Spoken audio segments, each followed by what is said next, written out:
हाँ, hello friends. अभी तक क्लास 8 में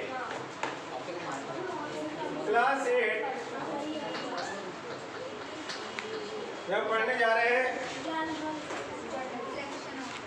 सब्जेक्ट जनरल साइंस। ठीक है। और इस जनरल साइंस के अंतर्गत chapter number 16 reflection of light. Reflection of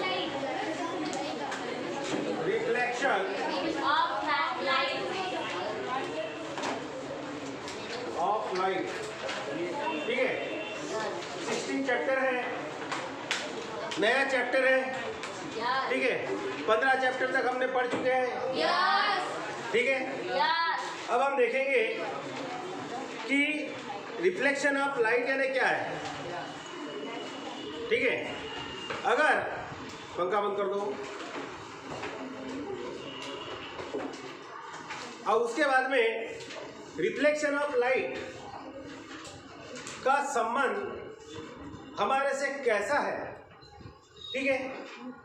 अगर आप अंधेरे में हो, कोई वस्तु आप देख सकते हो क्या?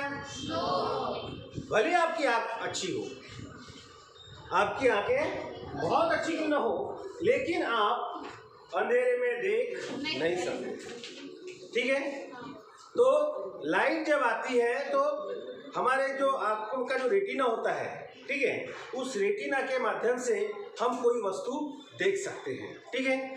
तो एक नया हेडिंग है इसका, रिफ्लेक्शन ऑफ लाइट। टॉपिक मतलब सब टॉपिक भी वही है, रिफ्लेक्शन ऑफ लाइट। ठीक है। अब इसमें देखिए, when light falls on the objects the direction changes and they are turned back. This is called reflection of light. अगर आपके पास में ट्यूबलाइट जल रहा है, ठीक है, तो यहाँ पे जैसे एक बुक्स रखी हुई है, ठीक है, उसके ट्यूबलाइट का लाइट किस पे आ रहा है? बुक्स के ऊपर। बुक्स से वो रिफ्लेक्ट हो रहा है। ठीक है। तभी हम उसको देख पा रहे हैं। ठीक है। तो उसी को कहते हैं रिफ्लेक्शन ऑफ लाइट। ठीक है। अब देखिए, इसका एक एग्जांपल देख लेते हैं। बाय द वे, ये कोई एक सीधी स्मूथ प्लेन मोड है, स्मूथ ऑब्जेक्ट है कोई। ठीक है। समझ में आ गई बात?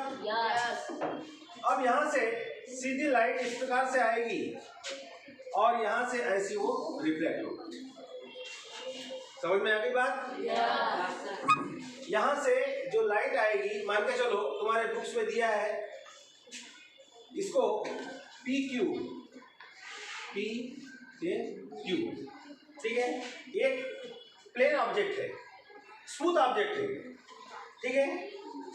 तो जैसे भी यहाँ से हमने टॉर्च मारे, मान के चलो एक आध बल्ब जलाया, एक आध बल्ब जला, इस प्रकार से बल्ब जला, तो सीधी लाइट ये है ना, यहाँ से है, इसको नाम दिया तुम्हारे बुक्स में ये हुई, और इसका बीच वाला जो भाग है यन। ठीक है। और ये वाला भाग होगा इसका बी। ठीक है। समझ में आ रही बात? एग्जैक्ट बराबर होना चाहिए, लाइक दिस। ठीक है। तो ये हो गया तुम्हारा बी पॉइंट।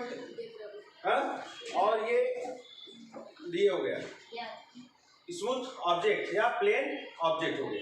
समझ में आ गई बात? तो देखिए,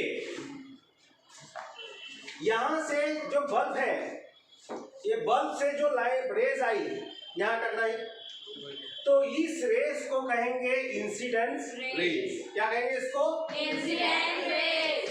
सरल है बिल्कुल। Incidence rays. ठीक है। इसको दर्शाएंगे हम आज। समझ में आ गई बात? फिर उसके बाद में यहाँ आने के बाद ये प्लेन बीच वाला भाग है। ठीक है। तो ये वाला जो भाग रहेगा, इसको हम कहेंगे रिफ्लेक्शन। यहाँ इधर से आई रे, ये इंसिडेंट रे आई। अब ये इंसिडेंट रे यहाँ पे टच होके ये इस साइड पे रिफ्लेक्ट हुई, तो इसको बोलेंगे रिफ्लेक्टेड रे। Reflected ray. ठीक है, इसको दर्शाएंगे मतलब ये आई और ये समझ में आया? अरे रिफ्लेक्शन कैसा हुआ, किसको इंसिडेंस कहा गया और किसको रिफ्लेक्शन कहा गया, समझ में आ गई बात? रिफ्लेक्शन ऑफ लाइट किसको कहते हैं ये अब आपको समझ में आ गई होगी बात। ठीक है, अब इसमें भी देखिए, अब ये यहाँ से ये मान के चलो इसको वो नाम दे दीजिए। ठीक है, ये वो यन, ये वो यन, यहाँ पर एक कोई ना कोई एंगल बना ना एंगल। तो इस एंगल को कहेंगे इंसिडेंट एंगल। इसको क्या कहेंगे? इंसिडेंट एंगल कहेंगे। समझ में आई बात? इसको दर्शाया जाता है स्मॉल आर से। कैसे दर्शाया जाता है? Small R. ठीक है, अब उसके बाद इस साइड में क्या आएंगे? आएंगे सॉरी ये सॉरी होता है आए स्मॉल आए अरे इंसिडेंट रे। ठीक है, उस प्रकार से यहाँ पर भी ये स्मॉल आए, कौन सा आए? स्मॉल आए। ठीक है, अब उसी प्रकार से यहाँ पर भी बी ओ एन, ये एक एंगल बन गया, यहाँ पे एक एंगल बन गया। ठीक है, इस एंगल को बोलेंगे रिफ्लेक्टेड एंगल। ठीक है, क्या बोलेंगे इसको? Reflected angle. हाँ, इसको दर्शाएंगे ऐसे आर से। ठीक है, समझ में आई बात? तो इसको बोलेंगे reflection angle. Reflection angle that is called R कहलाएगा। समझ में आया बेटा? अब रहा सवाल इस बात का, जब अगर ये ऑब्जेक्ट, ये जो ऑब्जेक्ट है पी क्यू है ना, ये स्मूथ है, प्लेन है, तो इन दोनों का एंगल जो होगा incident of angle of incident और एंगल ऑफ रिफ्लेक्टेड रेज। ठीक है, इन दोनों का एंगल कैसा होगा? समान होगा। कैसा होगा? समान होगा। मान के चलो यहाँ पे हम लिख देते हैं i, angle of i is equal to angle of. हाँ, समझ में आई बात? यहाँ तक समझ में आया सबको? ठीक है, ये अगर इतना समझ में आ गया तो बेटा बहुत कुछ समझ लेगा। ठीक है, तो हमने भी क्या पढ़े हैं? रिफ्लेक्शन मतलब लाइट में इंसिडेंट रे पढ़े हैं और रिफ्लेक्टेड रे। कौन से ऑब्जेक्ट के ऊपर? स्मूथ ऑब्जेक्ट के ऊपर। ठीक है, तो ये इंसिडेंट रे आई और यहाँ पॉइंट वो के पास में टकराई और फिर यहाँ से रिफ्लेक्ट हुई। ठीक है, और इनके बीच में दोनों में क्या बना? एंगल बने। दोनों में क्या बने? एंगल।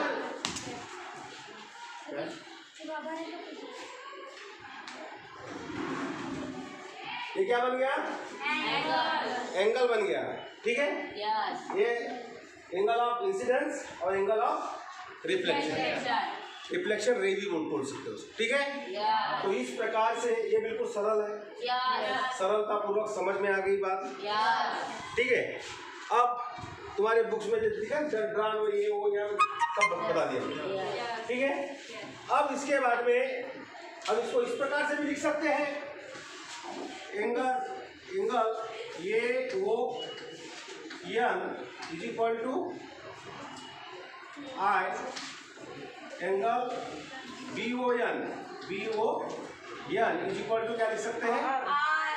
आर लिख सकते हैं। ठीक है, समझ में आ गई ना?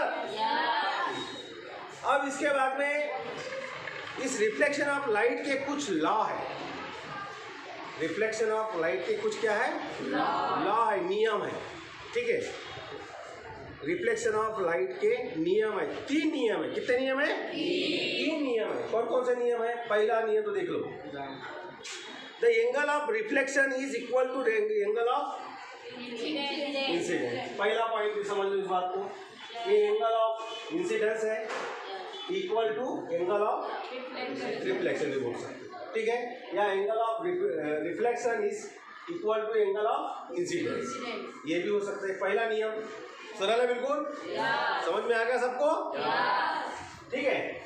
अब दूसरा नियम क्या कहता है, the incident ray, the reflected ray and normal line in the same plane. देखिए ये इंसिडेंट रे हुई, ये रिफ्लेक्टेड रे हुई, और इन दोनों के बीच में एक नॉर्मल लाइन आई। दूसरा नियम रिफ्लेक्शन ऑफ लाइट का दूसरा नियम है, दूसरा लॉ, सेकंड लॉ, ठीक है। थर्ड लॉ क्या कहता है, the incident ray and the reflected ray are on opposite sides of normal. ये तुम्हारी नॉर्मल है, ये मतलब क्या है, ये नॉर्मल रे। ये दोनों कैसे हैं, अपोजिट साइड में।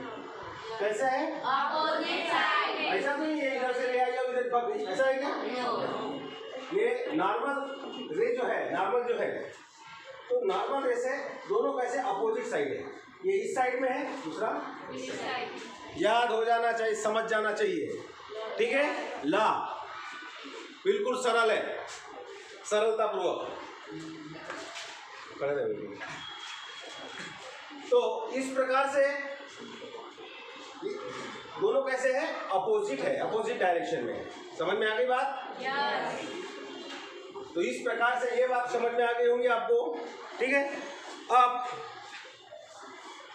यहाँ पे तुम्हारे बुक्स में दिखा, ये वो is the incident ray, it second point, वो is the point of incidence, ठीक है। ये सब समझा दिया हमने आपको, समझ में आ गई बात।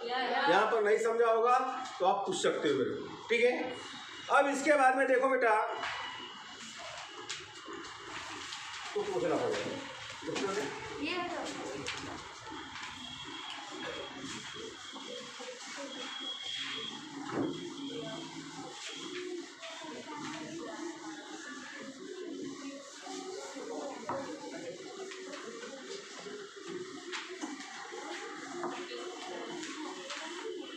अब इसके बाद में देखिए, एक फिगर में 3 पैरेलल लाइंस दिखाया जाता है। मान के चलो, देखो एक स्मूथ ऑब्जेक्ट है, कौन सा ऑब्जेक्ट है, स्मूथ ऑब्जेक्ट, सीधा। यहाँ पे कोई हेबर कुकर नहीं है, कहने का, ठीक है ना।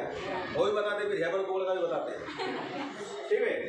अब इधर देखिए बेटा, यहाँ से सीधी लाइट ये आई, ठीक, यहाँ से लाइट आई और ये इधर को गई, यहाँ से रिफ्लेक्ट हुई। फिर दूसरी लाइन आई, इधर को रिफ्लेक्ट हुई कि नहीं। फिर यहाँ से तीसरी लाइन आई, इधर रिफ्लेक्ट। समझ में आ गई बात।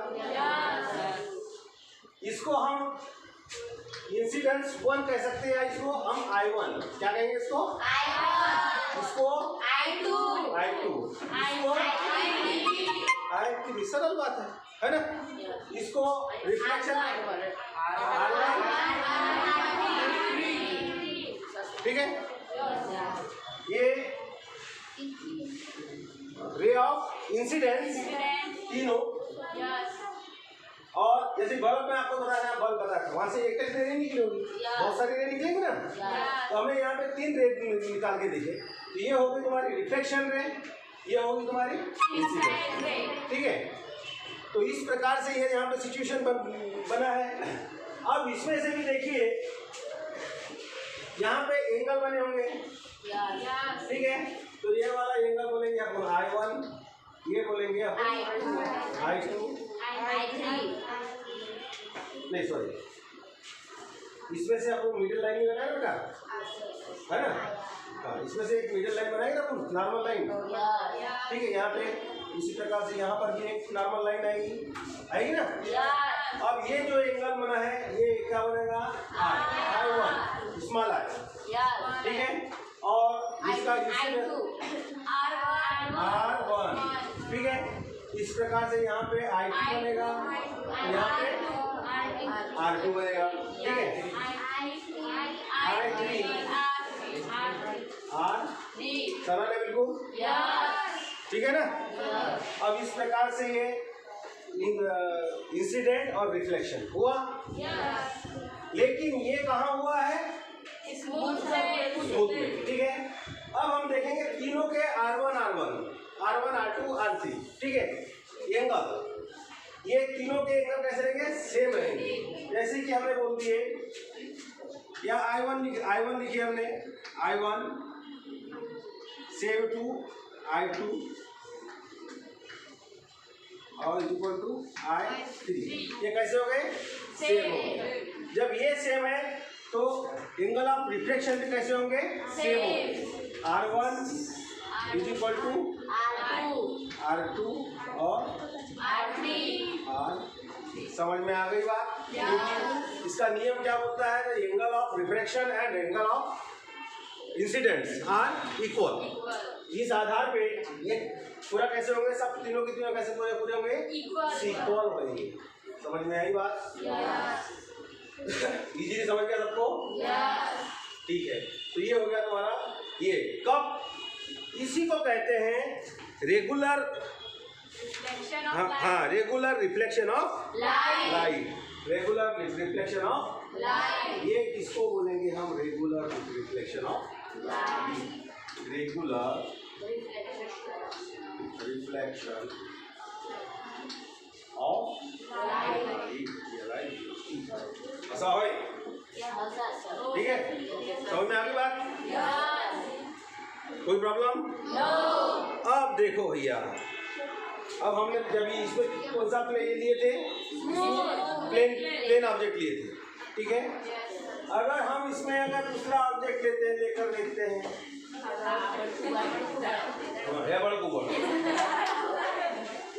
है ना भाई? तो ये कैसा ले लिए हमने? रफ। हाँ, रफ। ये रफ है ना? ठीक है। हो सकता है ये इंसिडेंस लाइन यहाँ पर आई, एक इंसिडेंस लाइन यहाँ पे आई, तो हो सकता है वो इधर की जाए, ठीक है। फिर एक हाथ लाइन जो है ये इधर आई और ये इधर को गई, ये वाली, ठीक है। फिर दूसरी लाइन ली है, ये यहाँ टकराई,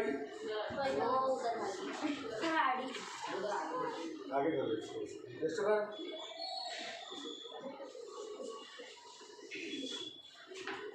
एक लाइन आई इधर, ये इधर रख दे, ठीक है, ये लाइन दिस, ठीक, हाँ।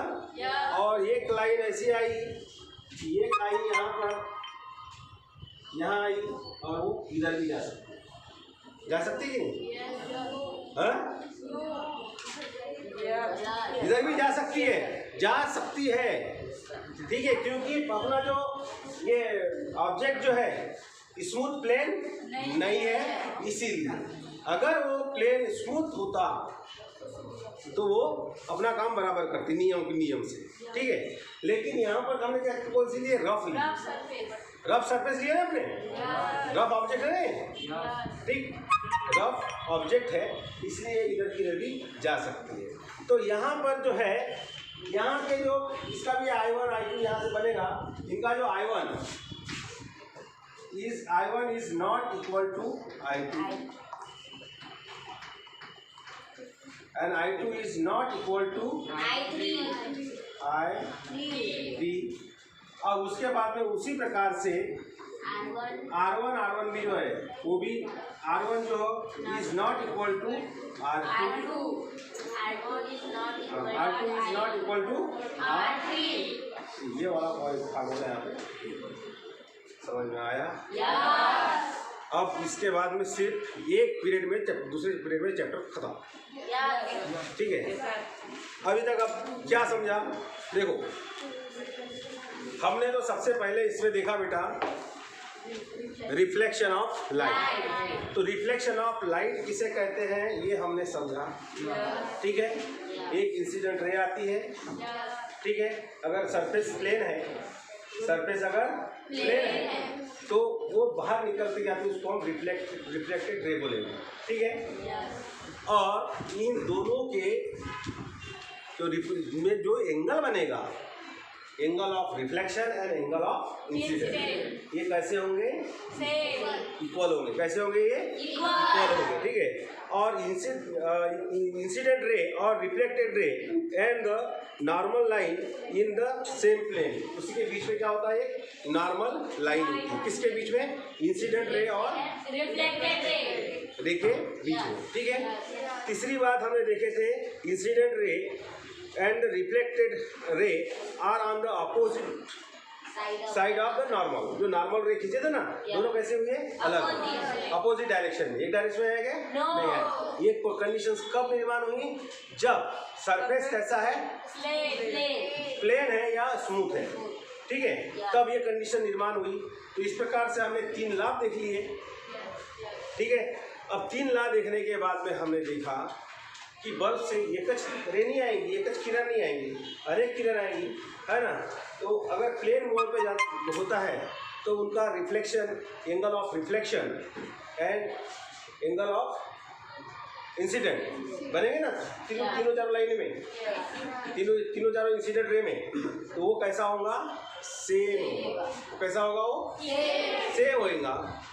और उसके बाद में अगर हमने सेम होगा, इसलिए हमने R1 is equal to R2, R2 is equal to R3। उसी प्रकार ये भी सेम है, इसलिए I1 is equal to I2 is equal to I3, ठीक है। और उसी प्रकार से अगर सरफेस कैसा लिए?